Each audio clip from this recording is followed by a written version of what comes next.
kita mempraktekkan pembayaran piutang dari customer, berikutnya kita akan mempraktekkan bagaimana pencatatan pembayaran hutang ke supplier ya.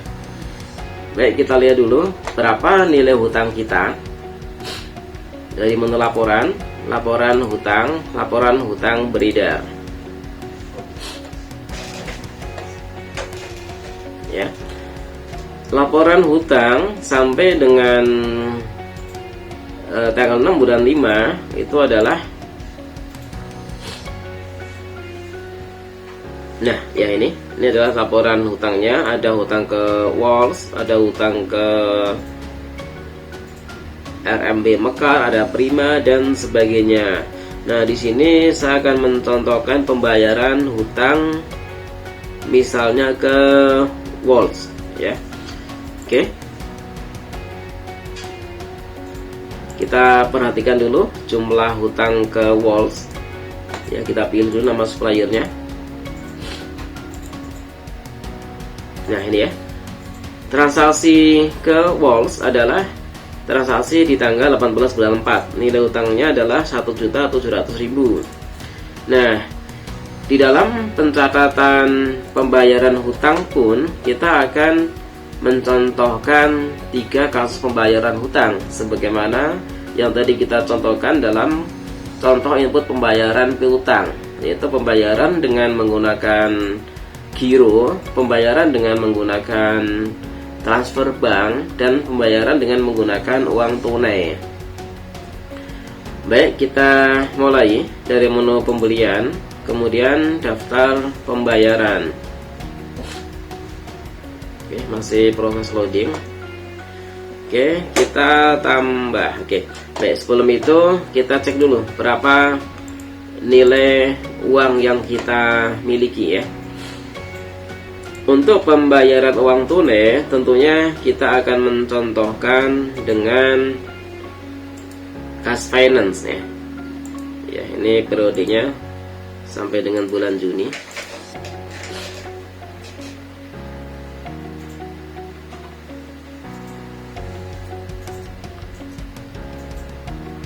Oke, cash finance kita ada 13 juta sekian ya. Tadi kita ada penambahan kas di tanggal 1 bulan 6 dari bayar piutang ya. Kemudian misalnya saat ini kita tambahkan dulu ya. Di tanggal 1 Juni 2021 kita akan membayar ke Walls, bayar hutang dari cash finance, karena tidak mungkin kita bayar hutang dari kas penjualan.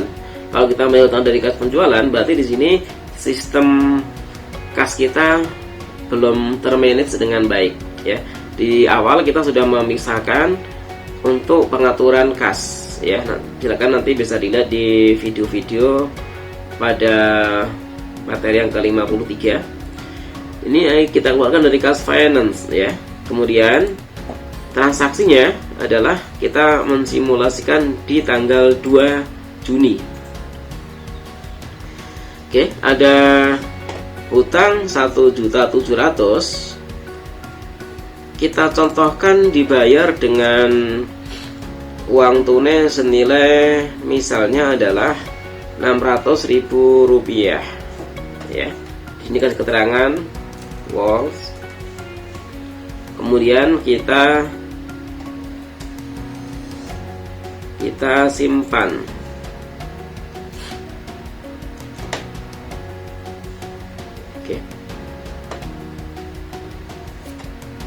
Oke, transaksi sudah berhasil disimpan. Kemudian berikutnya contoh kasus dengan pembayaran via transfer ya. Nah, transfernya saya transferkan dari BCA. Transfernya adalah sama, contohnya di tanggal 2 Juni. Ditransferkan senilai misalnya adalah 500.000 rupiah. Oke, ini juga sama, Walls. Kita simpan. Oke, berhasil. Nah, contoh yang ketiga, kita masih di supplier yang sama, Walls. Contoh cara bayarnya adalah dengan cek atau giro billiard ya. Nah, giro ini pencairannya di tanggal 3, misalnya di tanggal 3 Juni. Nah, kode akunnya ada saving giro misalnya di BCA. Ya, kita bayarkan Rp600.000. Nah, di sini ada nomor giro ya. Nomor giro nanti bisa diisi. Misalnya 12345. Demikian juga di pembayaran piutang yang dengan giro, silakan nanti nomor gironya juga diisi. Walls. Nah, kita simpan. Oke. Nah, sekarang kita lihat di sisi pengaruh, di sisi kas dan banknya. Di kas finance, jadi di dalam akuntansi setiap kita memposting satu transaksi itu akan berpengaruh ke akun perkiraan yang lain. Nah, di sini ya. Baik, di kas finance kita, ini ada kas finance. Di tanggal 2 Juni ada kode transaksi BH, berarti bayar hutang ya. Bayar hutang ke Walls senilai 600.000, sehingga saldo finance kita berkurang dari 13.800.000 dikurang 600 menjadi 13.200.000. Oke. Ya, saya kira bisa dipahami. Kemudian kita cek di BCA. Kita lihat juga. Nah, ini di BCA juga sama ya. Ada kode transaksi BH, berarti bayar hutang. Bayar hutang ke Walls tanggal 2 senilai 500, dikredit 500.000, sehingga saldonya berkurang 500.000 menjadi dari 7.736 menjadi 7.236 ya. Jadi saldonya juga berkurang.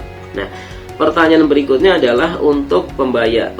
Sebelumnya kita cek dulu di hutang, buku hutang per transaksi ya. Kita cek semuanya, periodenya sampai dengan bulan Juni. Nah, suppliernya kita pilih Walls ya, kita cek. Nah, oke. Nah, di sini tadi kita sudah menginputkan pembayaran hutang dengan giro ya. Namun di sisi laporan hutang belum mengurangi nilai hutangnya. Demikian juga di sisi buku besar Bank BCA untuk tabungan giro juga belum berkurang saldonya ya. Karena di sini kita belum mengecek status lunas gironya, sehingga untuk giro sama dengan di piutang, kita mesti klik status lunas gironya. Ini was, oke. Nah, misalnya di sini adalah saat ini kita lihat pencairan tanggal 3 Juni 2021. Nah, anggap saja saat ini adalah sudah tanggal 3 ya. Sehingga kita bisa cek status lunas karena sudah tanggal 3 dan dana berarti sudah masuk ke BCA, sehingga di status lunasnya kita harus centang. Kita simpan. Oke. Nah, kita lihat lagi di sisi buku besar untuk BCA. Kita close dulu untuk tampilan yang sebelumnya. BCA kita lihat ya, sudah berkurang ya. Jadi sudah berkurang lagi 600.000. Jadi sudah memotong untuk saldo tabungan gironya. Kemudian di laporan hutangnya kita preview lagi. Ya, laporan hutangnya juga sudah 0 ya, sudah lunas ya. Jadi saya review kembali untuk pembayaran dengan giro mesti dituliskan nomor gironya. Kemudian di sini adalah tanggalnya, tanggal pencairannya tanggal berapa, Kemudian di status lunas giro ini mesti dicentang status lunasnya, ya. Untuk giro yang sudah dicentang status lunasnya, otomatis di sini sudah tidak muncul lagi. Ya, itulah penjelasan singkat mengenai pembayaran hutang dengan uang tunai, dengan giro maupun dengan transfer bank.